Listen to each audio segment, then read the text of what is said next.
Bienvenue dans le cockpit, le podcast où l'excellence opérationnelle se conjugue avec l'humain. 30 secondes d'inattention. Une petite erreur en prenant un composant dans le stock. Tu penses que c'est un incident mineur, vite réglé, vite oublié, on va quand même pas en faire tout un plat. Eh bien laisse-moi te raconter ce que ça donne vraiment quand on prend le temps de tout calculer et comment commence la réaction en chaîne que personne n'avait anticipée.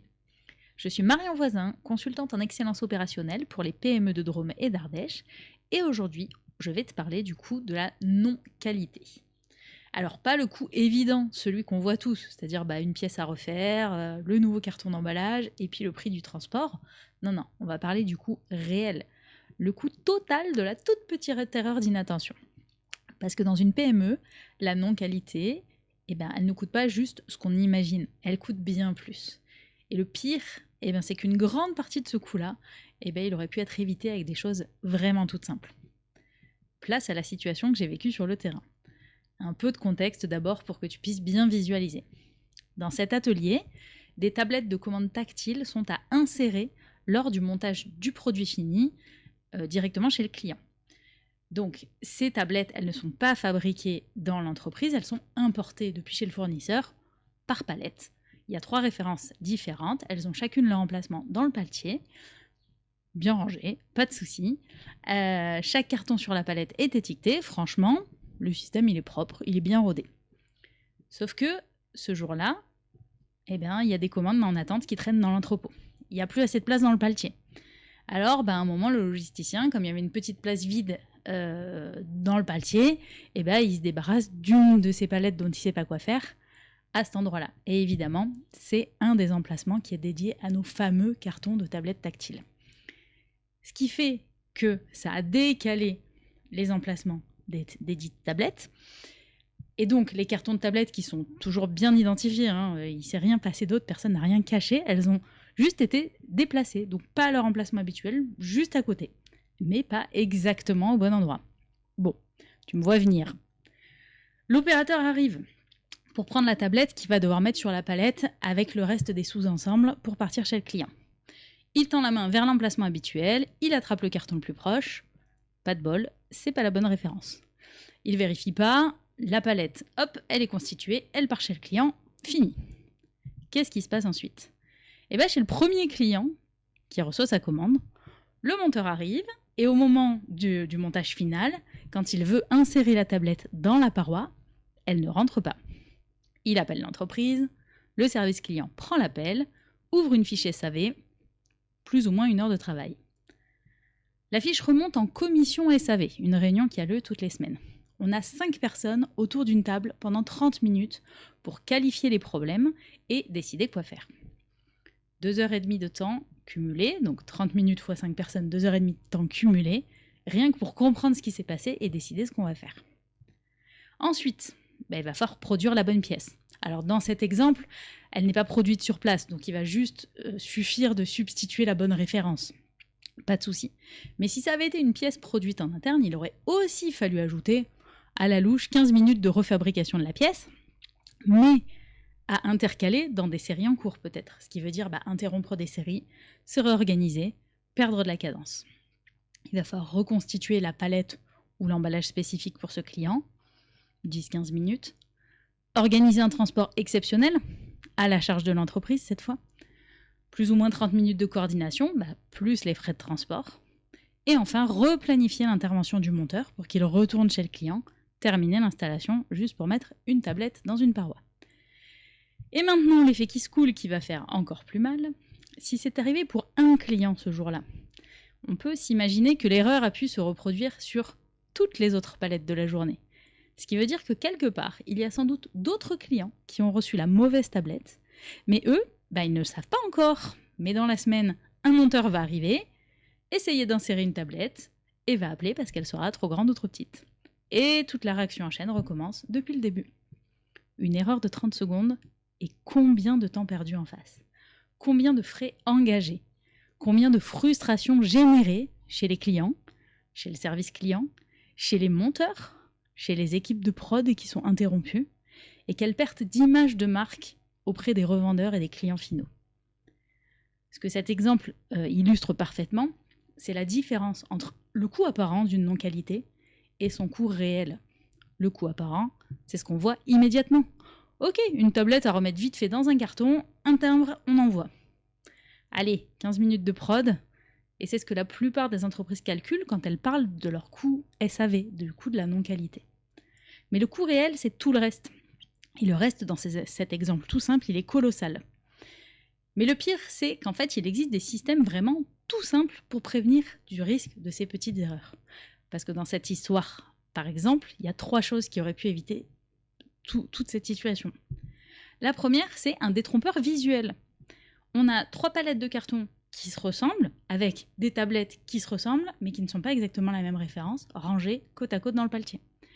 Eh bien, ça peut être une couleur de carton différente par gamme de tablettes, donc alors je dis n'importe quoi, une gamme ça sera bleu, l'autre ça sera blanc, l'autre ça sera rouge, hyper original.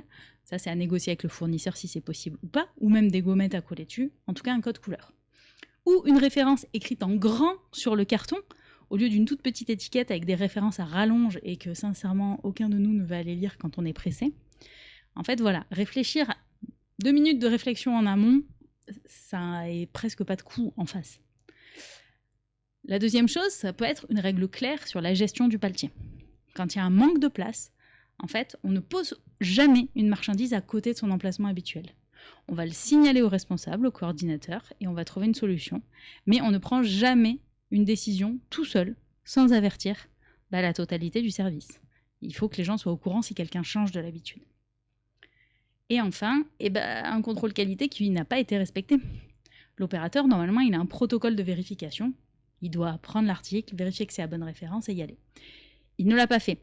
C'est pas de la mauvaise volonté. C'est parce que d'habitude, c'est toujours au même endroit. Donc c'est humain. On arrive, on prend, on y va.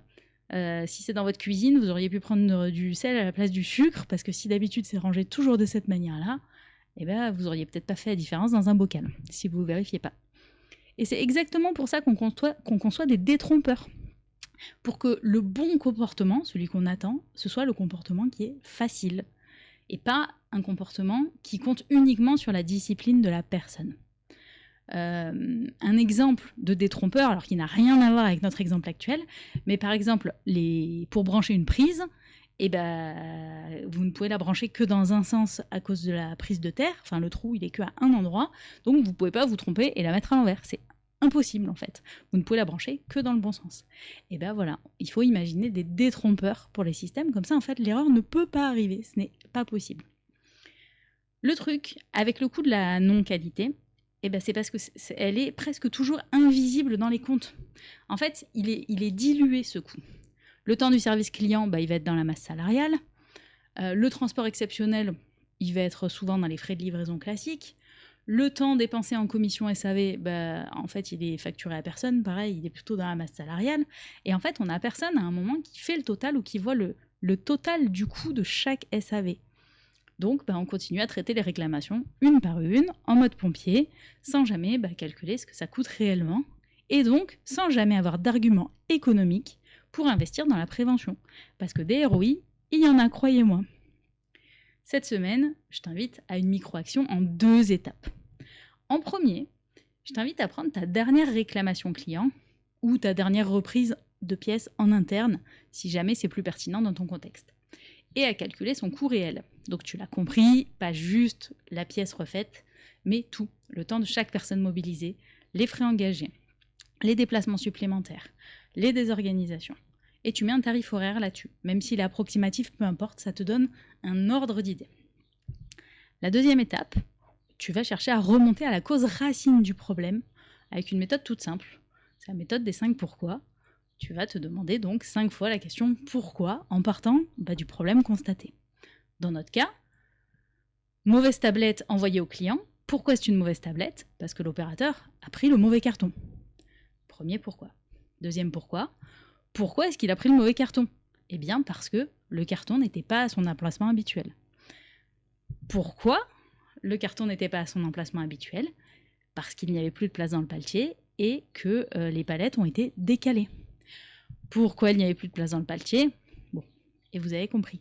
Et en fait, À la 5e réponse, normalement, on n'est plus sur des symptômes, on commence à être sur des vraies causes. Et ce qui est intéressant, c'est que une fois qu'on a des causes, c'est là qu'on va pouvoir investir dans de la prévention. Parce que ce qu'on veut, c'est traiter les causes à la racine et pas être tout le temps en train de traiter les conséquences. 30 secondes d'inattention, et derrière, des clients impactés, 5 personnes mobilisées en réunion, des transports exceptionnels, un monteur qui doit repartir sur site, etc., etc. Le coût de la non-qualité, il ne se voit pas clairement dans un seul poste de dépense, il se cache partout, il est dilué dans la masse et donc invisibilisé dans les comptes. Et c'est exactement pour ça qu'on ne l'adresse jamais vraiment complètement. Mais si tu prends le temps de faire le calcul ne serait-ce qu'une fois, crois-moi, tu ne regarderas plus jamais un détrompeur ou un contrôle qualité de la même façon parce que tu sais ce qu'il vaut réellement. Je suis Marion Voisin, ta copilote pour une entreprise plus performante et plus humaine. Si tu apprécies ce podcast, tu peux le soutenir en mettant un like sur YouTube, 5 étoiles sur ta plateforme d'écoute préférée, ou encore en me laissant un commentaire ou en le partageant. Je te dis à très bientôt dans le cockpit. On se retrouve très vite dans le cockpit. En attendant, gardez le cap.